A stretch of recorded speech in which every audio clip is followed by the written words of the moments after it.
Welcome to the Startup Grind.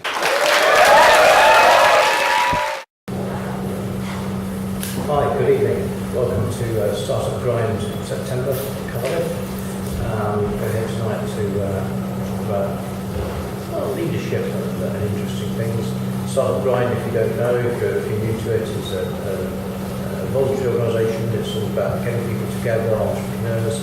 We're in 110 different countries, 350 different cities, where something like over the years 1 million entrepreneurs have met to discuss their issues, to network, to basically enjoy time together and mutual benefit.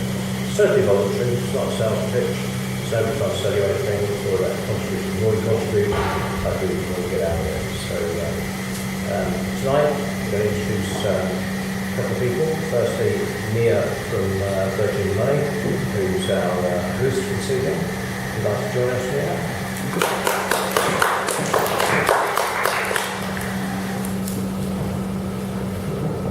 Would you like to introduce Virgin Money and what you do?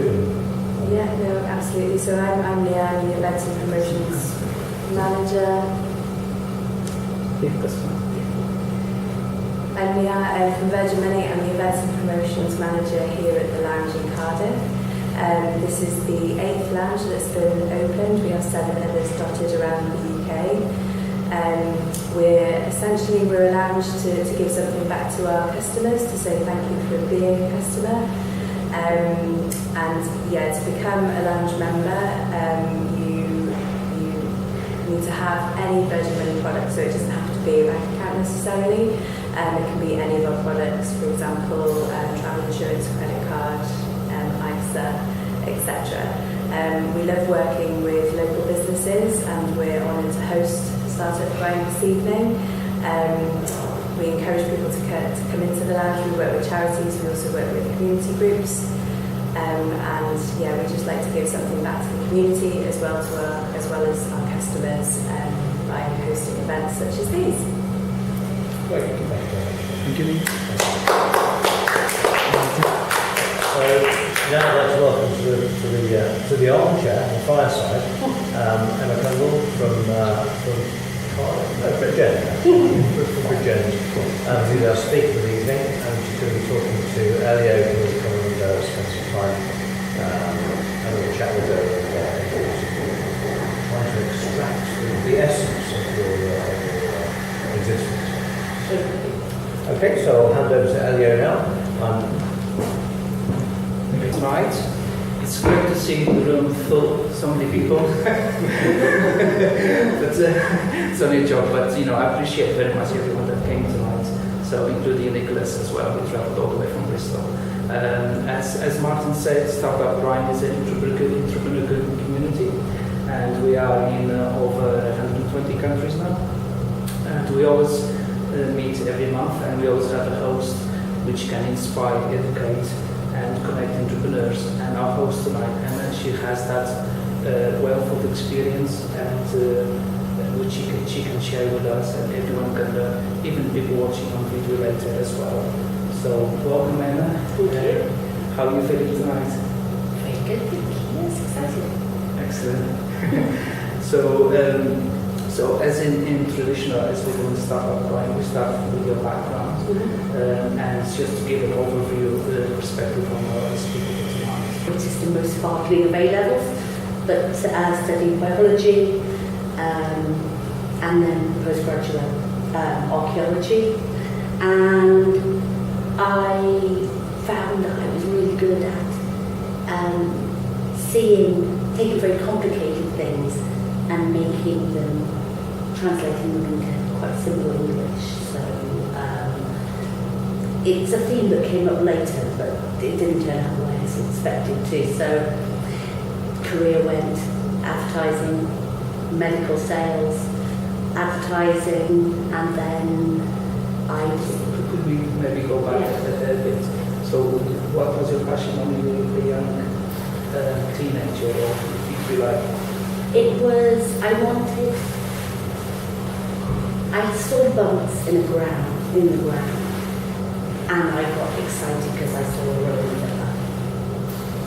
and I could imagine all the people walking around and everything going on, and I would go to the museum and I'd see the bones and I'd think, oh, yes. And I didn't understand why other people weren't as excited as I was, and so I wanted to take those esoteric things and make people feel the same kind of excitement behind it. That was my passion. And then that's when you started to go into biology. Yeah, and archaeology, yeah. So it turned out it wasn't quite what I expected, and the economy and everything. I never found a job that had to pay the bills, and went from there.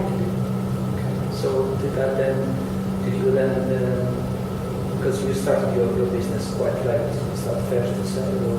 Yeah, well, I guess the first business, it really was a social enterprise, which was a fanzine that I married a punk rocker with very great principles, and we produced a fanzine which has now been going for 22 years. Not for profit, everything. Any money we make goes back into causes. So we've sponsored Save the Whales, we put a lot into 9/11 because a couple of friends of ours were personally affected, and recently we raised money for one of those friends who was personally affected and is still suffering the after effects. So, but I couldn't see my personal value to the world. I thought that I had, they call it imposter complex. A lot of women have it, that you think, well, I'm very lucky to have this job, and as long as I keep my head down and I do what they tell me, they'll never find me out. And I never felt that I had a marketable skill, because I couldn't make anything. I couldn't create anything. So it never, well, apart from when I invented the rub flat tire before BMW, but didn't patent it, but that's another story. But there is, I didn't feel I had value in the market, and it took me a long time to realise that that wasn't the case, that people valued the fact that I could help them clear their mind. Okay, so through your personal experience, you kind of grew to see that you can help other people as well, which is where the social enterprise came from. Yeah, so I was about 24, 25 when we set that up, and I'm my age, and but yes, but I had proper jobs for a long time. Yeah. When you say proper, the ones employee jobs, and then I was, when I was working in advertising, I found that some of my clients were saying, come in and talk to me every 6 months or so, simply because they just wanted to have that conversation with me. They found it useful to them and their business. So they would just talk about stuff for an hour. And at the end of it, I'd say, oh, so you mean you need to do this, this, and this? And they'd be, yes, thank you, Emma. And that was the first marketable skill that I felt that I had. And then as I grew to be looking after other people and into leadership roles, I found that what I felt was really important about leading people wasn't necessarily the way that other people did it, and that wasn't what you were taught on courses and things like this. So when I became a mother, I realised that my ideas about leadership were very similar to my ideas about parenting, and I now think that either leadership is the best preparation for parenthood or the other way around. But I think that if you're responsible for somebody going out into the world and succeeding, then essentially that's parenting and it's leadership. So, you know, obviously there are differentials, but the underlying principle of nurturing, coaching and supporting are there. So tell us a little bit more about when you mentioned the flat tire, you just missed on that. Oh, yeah. Oh, I get these ideas. Lots of ideas. Yes, I'm an ideas person. I'm a bit of a, you know, I could do this, I could do that. And I have a couple of things I like to bore people with. One is that I sat one day in the early 90s and drew a diagram of a run flat tyre. And went, oh, look, if you had this, the air wouldn't come out and you could drive longer. And my now husband, and God, don't be so ridiculous, Emma. So we should patent it. No, don't be so ridiculous. And then I still give him grief whenever we use a run flat tyre. And then there are things like my other favourite thing that I like to bore people with is about the Atkins diet, which is basically, I've been saying to people, get quite cross for 20 years, that the recommendations that people were given for the healthy plate and the amount of carbs and all that, obviously was making people fat and diabetic and all those things, because when we were most healthy, we weren't eating all that. And it just seemed like common sense to me, and when the science sort of caught up with what was obvious to me, so it's another thing to bore people with, but I just put things together. And I think that's what made me good at my jobs when I was working in sales and marketing and things like that. Because you can take disparate ideas together and suddenly make a string. And I think that's really useful in a business as well, because you can spot an opportunity. And that's what I've done for a lot of my clients. You spot opportunities that they can't see because they're not in a straight line. But then life isn't a straight line. So your passion is to make people see the benefits which perhaps they haven't considered before, if they do a different way. Yeah, I like to help people see things differently. I think that people get pulled down a line in life, and it's like you're in a park and you're being pulled down the concrete path and you'll never feel the grass in between your toes. And I want people to pick the daisies and feel the grass and get more out of their life, their work, have a personal meaning and purpose to what they do, so that they don't have Sunday night blues. And it's not just the guy who runs the company or the woman who runs the company who gets that. The person who cleans the floors, the person who answers the phone, they should all feel like they are doing something amazing, feeling wonderful, because they're approaching something slightly differently and they're finding meaning in it, and they're getting a chance to express themselves and be creative and all of those things. I think we all have a right to try to have meaning in our lives. So would you say for a startup, which perhaps 20 years ago, when we were at stage with social enterprise, and then you had the constraints because of the relationship, as an advice to a startup, what would you say to them if they were to face a similar position like you had at that time? I would say find somebody who listens and believes in you. And if they don't exist, then listen to and believe in yourself. Because ultimately, if you know in your heart that this is the way forward, that you've seen something that somebody else hasn't seen, who are they to tell you it's not there? Find out. And it might not be there, but that's okay. You know, it's one more way not to make a light bulb. It's, you know, go check in the corner for monsters and there isn't one there. Okay, great, let's go and find one somewhere else. It's once you start having ideas and you allow yourself to have creativity and use your imagination and have ideas, and they don't stop. Once you flex that muscle, you'll see things all over the place that you can chase. Discipline is chasing one at a time.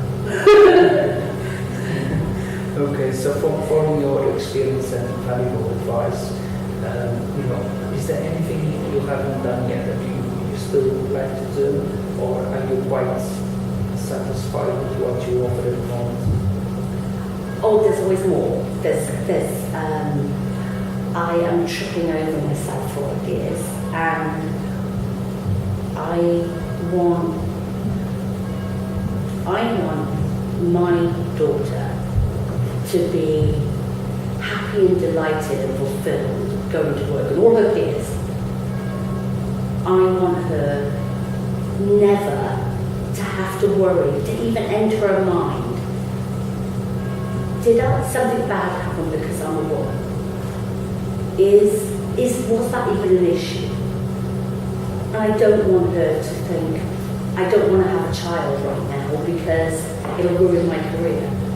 And I don't want her to have to make those decisions, or any of her peers, because quite frankly it's ridiculous that anybody has to. So ultimately, I want to play an active part in creating a world where that's possible. And I've got some ideas about how to do it.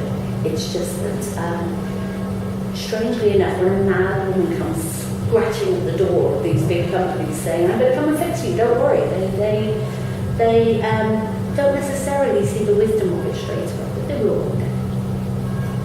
So, and in terms of your, you mentioned when you do have a particular difficulty, especially if they have children and the careers. But do you see maybe men have not the same, but men also have some struggles that they may face, or do you always just work with the women? Men have struggle. There is gender imbalance and gender inequality across the board. My natural inclination, my natural bias is to think of women because I know, and because I can draw from my own experience. But there are industries that men can have a valuable input into, so they don't get an opportunity to, because they're seen as women's domain. Now, they're also worse paid because they're women's domain, but that's another issue.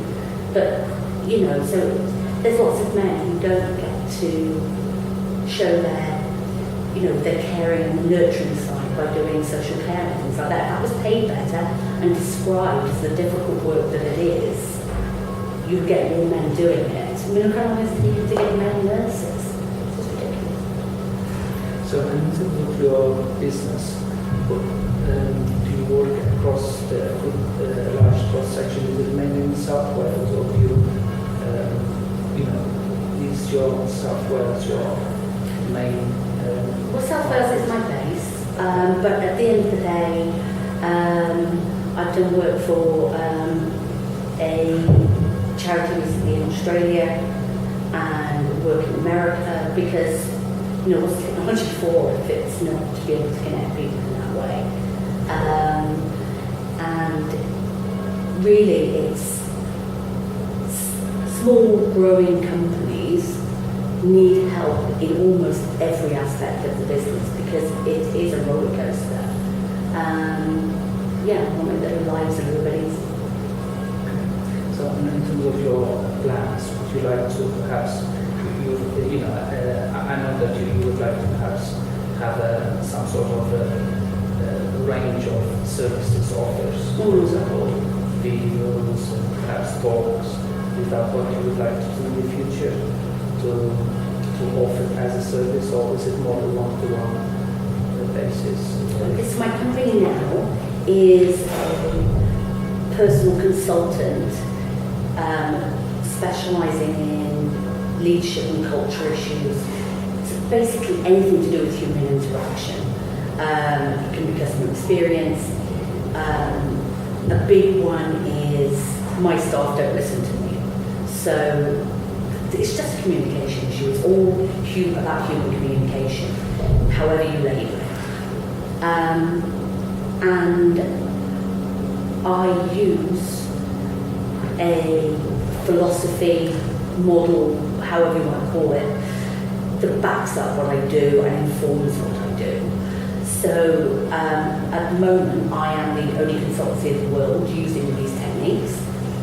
What I would like to do is to give both companies and consultancies the opportunity to use similar techniques. So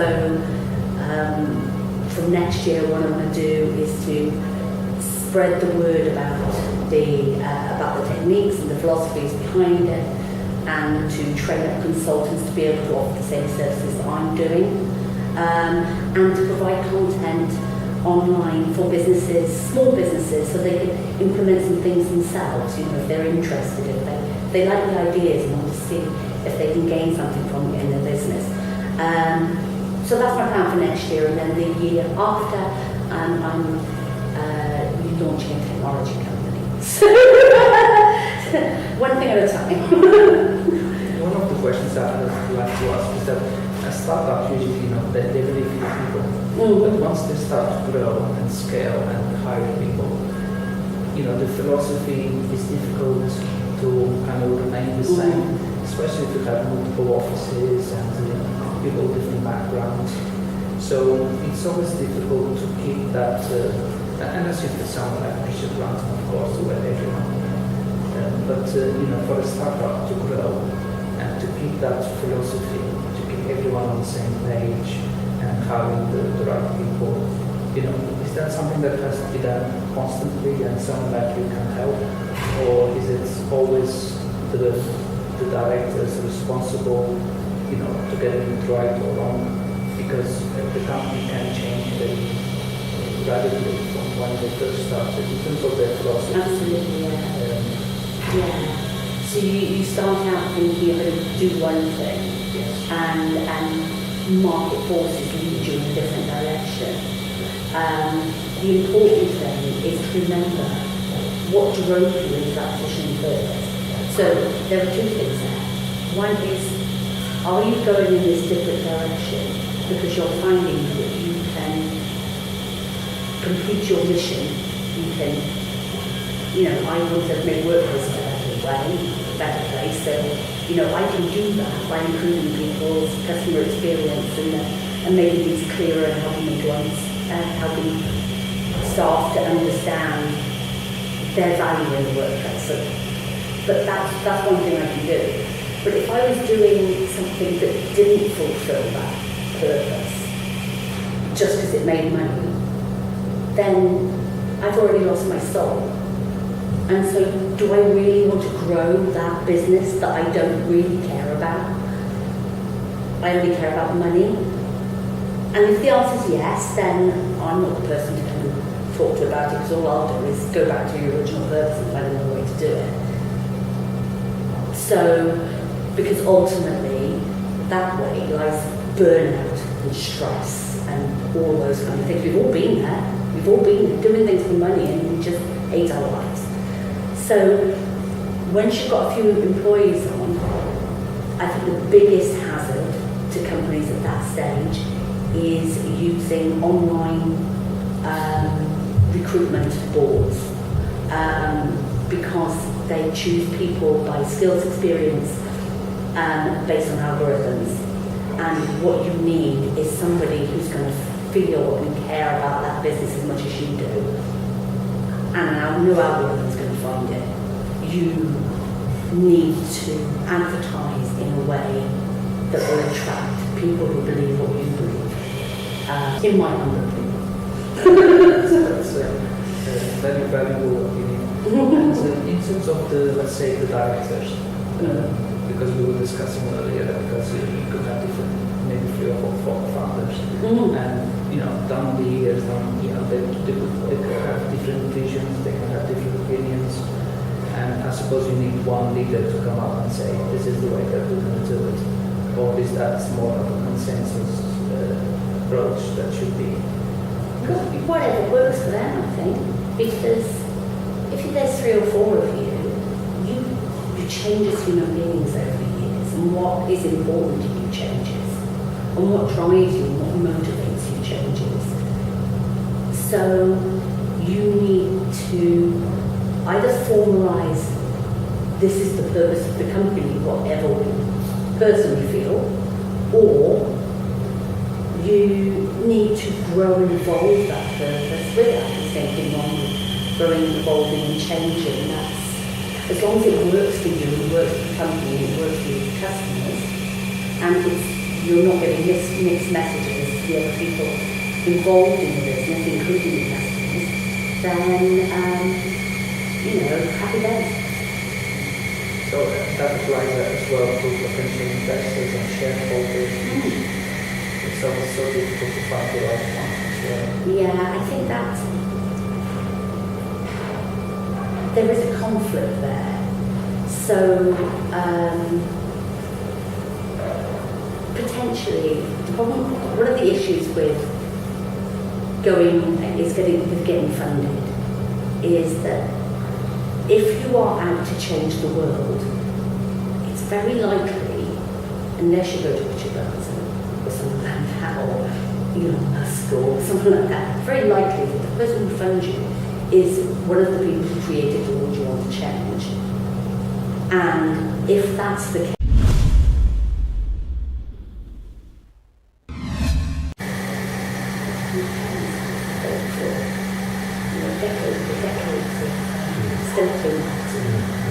which is Okay. Well, first we have to. Martin will go first, if you want that, and then we'll introduce Stephen, and then I'll be, and then I'll call you. all right. Okay. No, just sit down, ready. Sorry, what's your name again? Sorry? Nia. Nia. Nia. Nia. With an N. Yeah. So do I sit there or do I wait? He'll call you. Okay. So once you finish, then say, please welcome our host, Nia, Founders in Money, and so we go from there. Here we go. Yeah. Okay. Hi, good evening. Welcome to Startup Grind September, Cardiff. We're here tonight to talk about leadership and interesting things. Startup Grind, if you don't know, if you're new to it, is a voluntary organisation. It's all about getting people together, entrepreneurs. We're in 110 different countries, 350 different cities, where something like over the years 1 million entrepreneurs have met to discuss their issues, to network, to basically enjoy time together and mutual benefit. Certainly voluntary, it's not a sales pitch, so nobody trying to sell you anything, it's all about contributing. The more you contribute, I think the more you get out of it. So tonight, I'm going to introduce a couple of people. Firstly, Nia from Virgin Money, who's our host for this evening. Would you like to join us, Nia?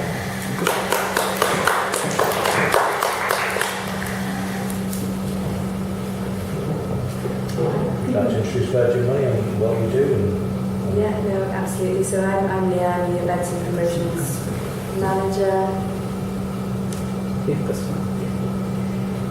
I'm Nia from Virgin Money. I'm the Events and Promotions Manager here at the Lounge in Cardiff. This is the 8th lounge that's been opened. We have 7 others dotted around the UK. We're a lounge to give something back to our customers, to say thank you for being a customer. To become a lounge member, you need to have any Virgin Money product, so it doesn't have to be a bank account necessarily. It can be any of our products, for example, travel insurance, credit card, ISA, etc. We love working with local businesses, and we're honoured to host Startup Grind this evening. We encourage people to come into the lounge. We work with charities, we also work with community groups. And yeah, we just like to give something back to the community as well as our customers by hosting events such as these. Great, thank you. Thank you. So now I'd like to welcome to the armchair, the fireside, Emma Cundle from Bridgend, who's our speaker for the evening, and she's going to be talking to Elio, who will come and spend some time and we'll chat with her trying to extract the essence of your existence. Okay, so I'll hand over to Elio now. Thank you very much.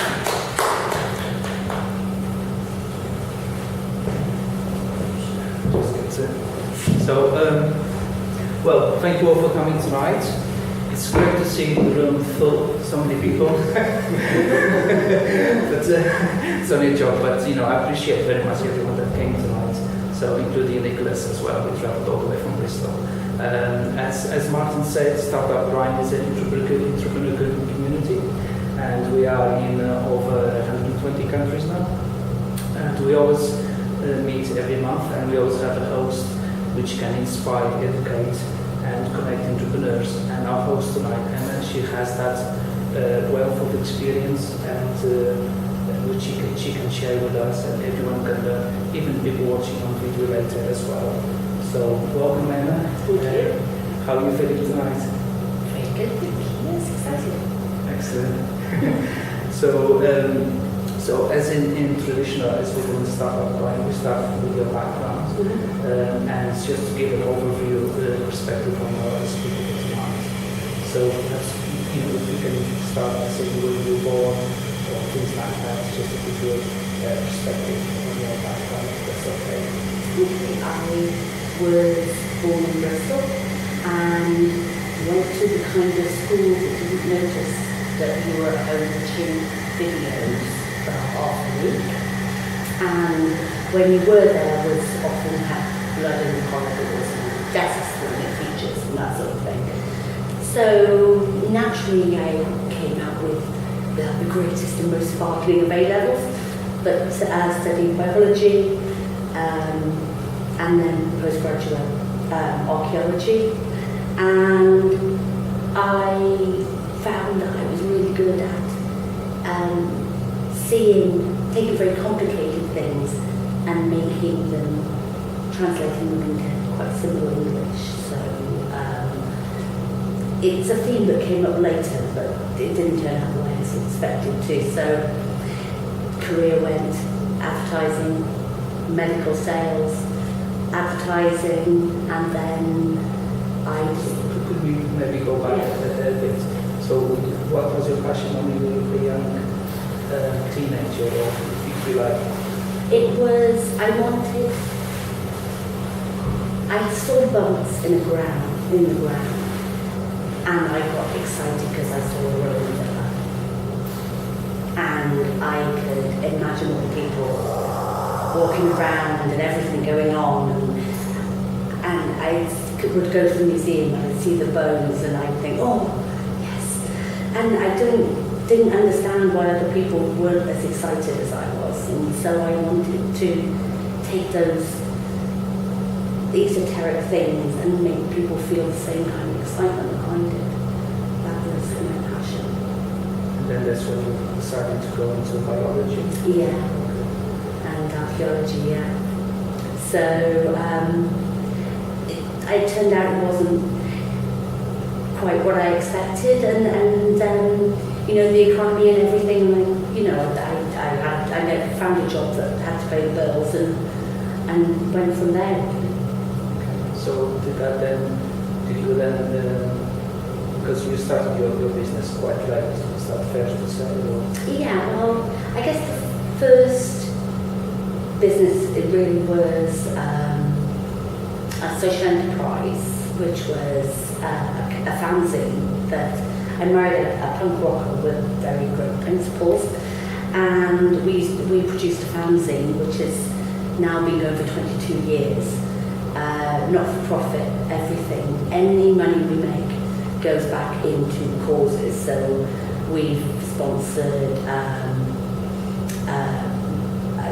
Save the Wales. We put a lot into 9/11 because a couple of friends of ours were personally affected, and recently we raised money for one of those friends who was personally affected and is still suffering the after effects. So, but I couldn't see my personal value to the world.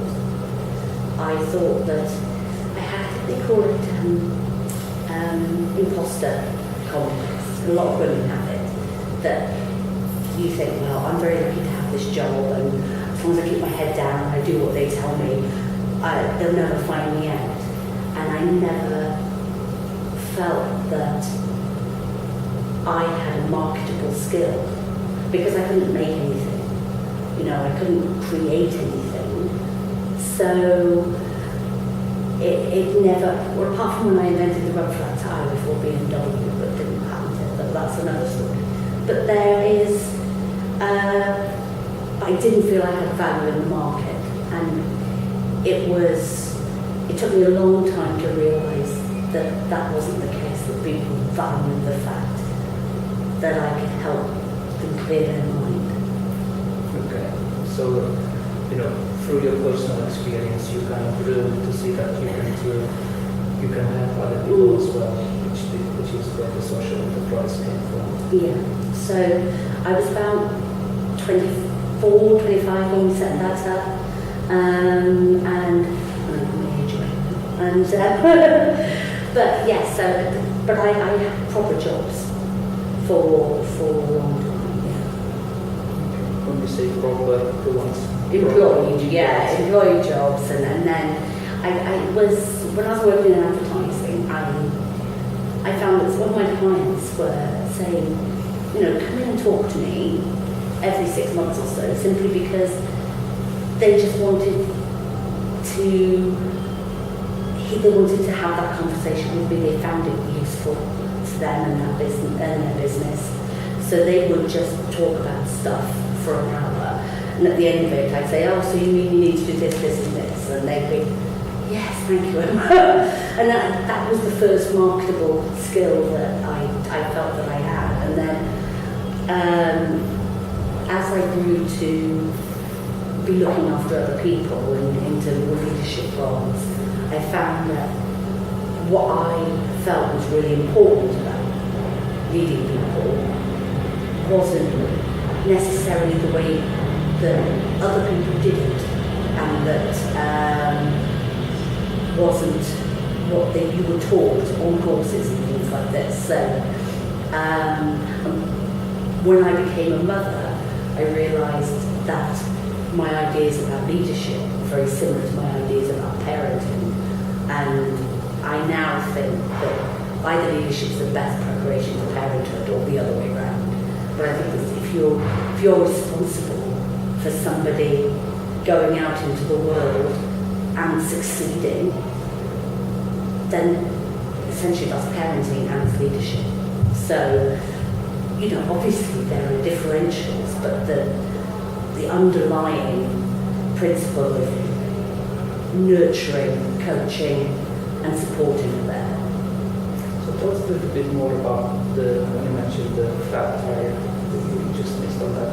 Oh, yeah. Oh, I get these ideas. Lots of ideas. Yes, I'm an ideas person. I'm a bit of I could do this, I could do that. And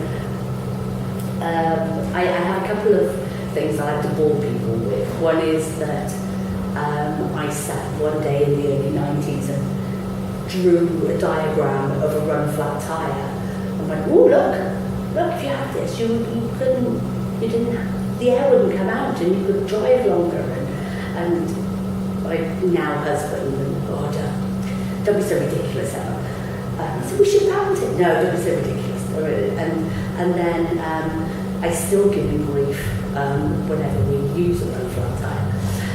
And then there are things like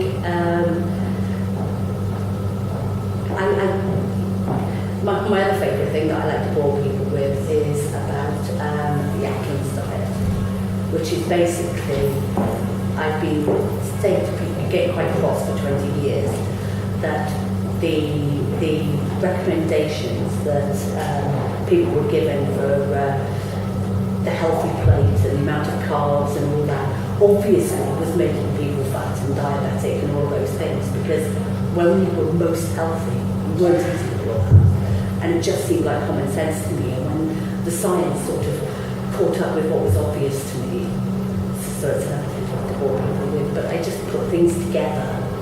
And I think it's what made me good at my jobs when I was working in sales and marketing and things like that.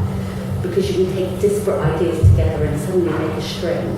And I think that's really useful in a business as well, because you can spot an opportunity. And that's what I've done for a lot of my clients. You spot opportunities that they can't see because they're not in a straight line. But then life isn't a straight line. So your passion is to make people see the benefits which perhaps they haven't considered before, if they do a different way. Yeah, I like to help people see things differently. I think that people get pulled down a line in life, and it's like you're in a park and you're being pulled down a concrete path, and you'll never feel the grass in between your toes. And I want people to pick the daisies and feel the grass and get more out of their life, their work, have a personal meaning and purpose to what they do, so that they don't have Sunday night blues. And it's not just the guy who runs the company or the woman who runs the company who gets that. The person who cleans the floors, the person who answers the phone, they should all feel like they are doing something amazing, feeling wonderful, because they're approaching something slightly differently and they're finding meaning in it, and they're getting a chance to express themselves and be creative and all of those things. I think we all have a right to try to have meaning in our lives. So when you say for a startup, which perhaps 20 years ago, when you were at that stage with social enterprise, and then you had the constraints because of the relationship, as an advice to a startup, what would you say to them if they were to face a similar position that you had at that time? I would say find somebody who listens and believes in you. And if they don't exist, then listen to and believe in yourself. Because ultimately, if you know in your heart that this is the way forward, that you've seen something that somebody else hasn't seen, who are they to tell you it's not there? Find out. And it might not be there, but that's okay. It's one more way not to make a light bulb. It's, go check in the corner for monsters and there isn't one there. Okay, great, let's go and find one somewhere else. Once you start having ideas and you allow yourself to have creativity and use your imagination and have ideas, and they don't stop. Once you flex that muscle, you'll see things all over the place that you can chase. So discipline is chasing one at a time. Okay, so from your experience and valuable advice, is there anything you haven't done yet that you still would like to do, or are you quite satisfied with what you offer at the moment? Oh, there's always more. I am tripping over myself for ideas, and I want my daughter to be happy and delighted and fulfilled going to work, and all her peers. I want her never to have to worry, to even enter her mind, did something bad happen because I'm a woman? Was that even an issue? And I don't want her to think, I don't want to have a child right now because it'll ruin my career. And I don't want her to have to make those decisions, or any of her peers, because quite frankly it's ridiculous that anybody has to. So ultimately, I want to play an active part in creating a world where that's possible. And I've got some ideas about how to do it. It's just that, strangely enough, when a mad woman comes scratching at the door of these big companies saying, I'm going to come and fix you, don't worry, they don't necessarily see the wisdom of it straight away, but they will one day. So, and in terms of your, you mentioned when you look at a particular difficulty, especially if they have children and the careers. But do you see maybe men have not the same, but men also have some struggles that they may face, or do you always just work with the women? Men have struggled. There is gender imbalance and gender inequality across the board. My natural inclination, my natural bias is to think of women because I'm one, and because I can draw from my own experience. But there are industries that men can have a valuable input into, so they don't get an opportunity to, because they're seen as women's domain. Now, they're also worse paid because they're women's domain, but that's another issue. But, so there's lots of men who don't get to show their caring and nurturing side by doing social care and things like that. That was paid better and described as the difficult work that it is. You get more men doing it. I mean, look how long it's needed to get men nurses. It's ridiculous. So, in terms of your business, do you work across the large cross section? Is it mainly in South Wales, or do you, is your South Wales your main? Well, South Wales is my base, but at the end of the day, I've done work for a charity recently in Australia and work in America, because what's technology for if it's not to be able to connect people in that way? And really, it's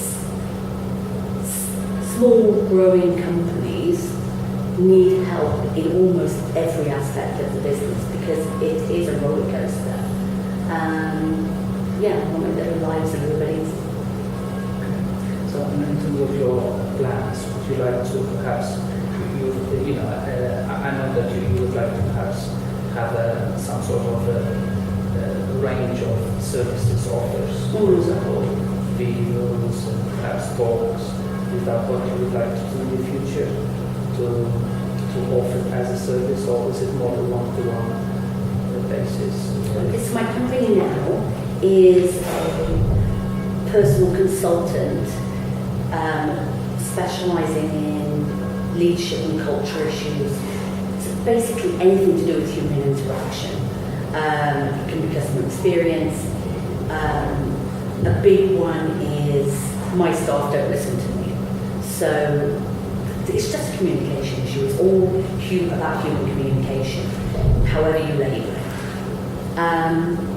And I use a philosophy, model, however you want to call it, that backs up what I do and informs what I do. So at the moment, I am the only consultancy in the world using these techniques. What I would like to do is to give both companies and consultancies the opportunity to use similar techniques.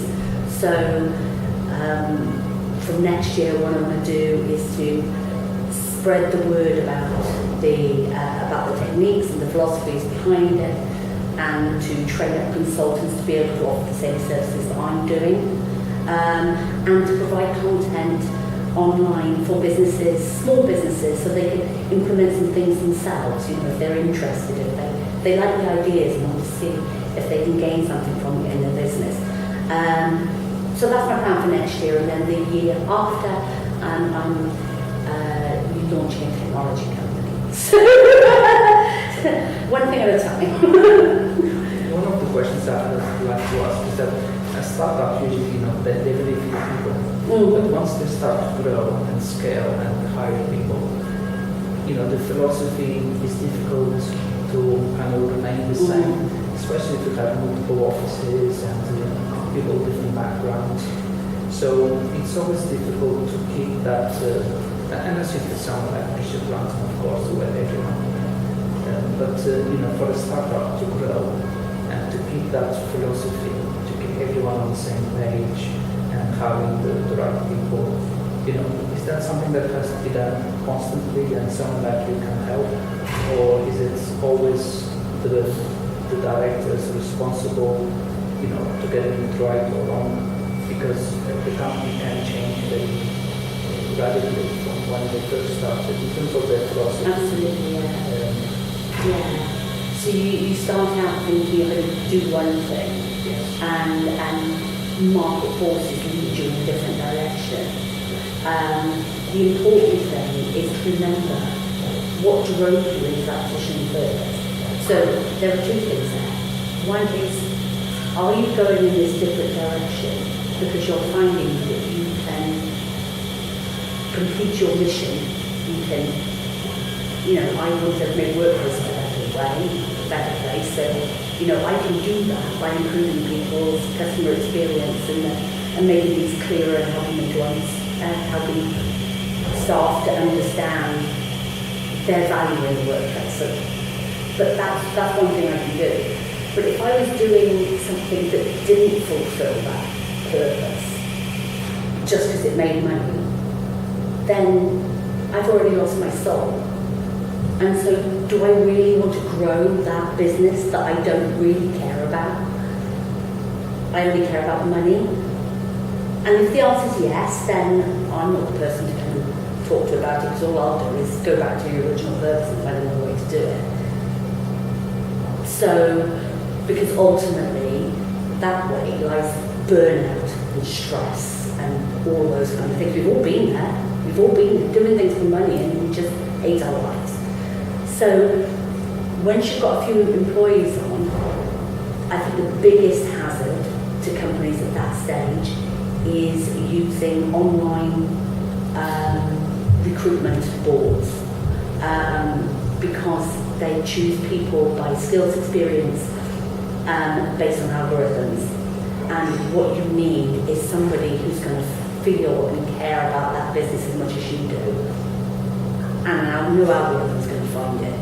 You need to advertise in a way that will attract people who believe what you believe. I'm not saying it's easy, but you need that shared purpose in any business, but particularly when you're growing, because otherwise you'll find you've got a couple of people over here who do things one way, a couple of people over there who do things another way, and before you know it, you're being dragged in all different directions, lots of conflicting priorities, stress, never enough time, and you, as the business owner, have to make all the decisions because nobody else can be trusted to do it. And if any business owner is making all the business decisions when they've got one employee, then they have a problem. In my humble opinion. That's a very valuable opinion. And in terms of let's say the directors, because we were discussing earlier, because you could have different, maybe 3 or 4 founders, and down the years, they could have different visions, they can have different opinions, and I suppose you need one leader to come up and say, this is the way that we're going to do it, or is that more of a consensus approach that should be? Whatever works for them, I think, because if there's 3 or 4 of you change as human beings over the years, and what is important to you changes, and what drives you, and what motivates you changes. So you need to either formalise, this is the purpose of the company, whatever we personally feel, or you need to grow and evolve that purpose with that. The same thing on very involving and changing. That's as long as it works for you, it works for the company, it works for your customers, and you're not getting mixed messages to the other people involved in the business, including your customers, then happy days. So that applies as well to potential investors and shareholders. It's always so difficult to find the right one as well. Yeah, I think that there is a conflict there. So potentially, one of the issues with getting funded is that if you are out to change the world, it's very likely, unless you go to Richard Branson or someone like that, or Elon Musk or something like that, it's very likely that the person who funds you is one of the people who created the world you want to change. And if that's the case,